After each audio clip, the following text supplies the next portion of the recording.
علیکم ورحمۃ اللہ وبرکاتہ۔ دوستو، جنت الفردوس کیا ہے؟ جنت الفردوس ایک ایسی جنت ہے جس کو اللہ تعالیٰ نے اپنے ہاتھوں سے بنائی ہے۔ باقی جنتیں اللہ تعالیٰ نے امر کن سے بنائی ہے، لیکن جنت الفردوس ایک ایسی جنت ہے جس کو اللہ تعالیٰ نے اپنے ہاتھوں سے بنائی ہے، اور اس میں بھی 100 درجے ہیں، اور ہر درجے کے درمیان آسمان و زمین کا فاصلہ ہے۔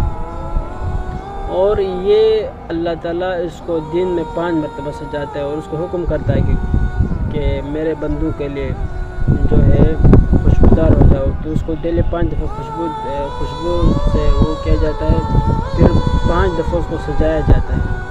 تو جب سے دنیا بنی ہے، جنت الفردوس کو ڈیلی 5 مرتبہ سجایا جاتا ہے، اور وہ اللہ تعالیٰ نے اپنے ہاتھوں سے بنائی ہے۔ تو سوچو کہ ہم اس کا تصور بھی نہیں کر سکتے۔ اللہ تعالیٰ نے اپنے ہاتھوں سے بنائی ہے تو کیسی جنت ہے۔